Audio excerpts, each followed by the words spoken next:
Wij kennen er kwart hoe wezen. Qua punten, maar vooral hoe het Heerenveen ontnota voetballert, is het een teleurstellende competitiestart. En daar kwam deze week ook nog eens de column bij uit de Telegraaf. Daarin schreeuwt chef sport Valentijn Driessen dat de spelers van Heerenveen, de trainer, Jan Olderiekerink, net serieus nemen.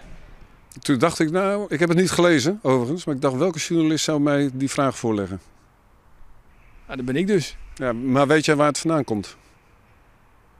Er stond letterlijk uit de boezem van de club. Nou ja, ik denk dat jij de voetballerij ook kent, toch? Ik bedoel, als je een paar keer niet wint, dan gaan mensen wat roepen. En, ja, ik weet niet waar het vandaan komt, maar goed. Ja, dan weet je hoe het gaat bij een club als Heerenveen. Dus ik vind het suggestief. Als je tegen mij zegt, die en die heeft gezegd, dat en dat gezegd, dan kan ik daarover reden. Wat men zegt in de voetballerij wordt natuurlijk heel veel gezegd. In de oren, nee, de wedstrijd in de Graafschap, Water Juster, zoals al het volslijne seizoen op de tongensje, efter slettend waren traint. Tussen de bosjes terug kunnen wij nog correct Warner Haan ontdekken. Warner Haan, dat is de man die in het clubblad zei dat hij liever uitwedstrijden speelt als thuiswedstrijden. Het is makkelijk. Als je gaat knippen en plakken, dan kan je altijd wel tot een slecht stuk komen. Het was in ieder geval een heel positief stuk waarin ik de supporters juist een compliment gaf. Het wie al mij al een roerige week.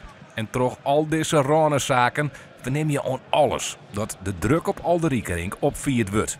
Misschien dat Olderiekerink achter het stek weer een nij plan uit de hege hoer tovert. Want dat is wel wat hij onbekend stiert. Olderiekerink zet de spelers Oeraldel uit zijn op haar favoriete positie.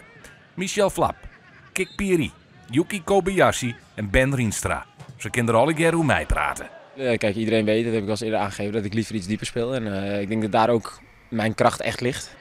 Maar werd Olderiekerink de spelers ik del zet, het slag het hem maar net zien ploeg goed voetballen te litten. Ik vind crisis als we allemaal geen eten meer hebben, maar nee, ja, er zijn wel probleempjes en we moeten wel gaan winnen.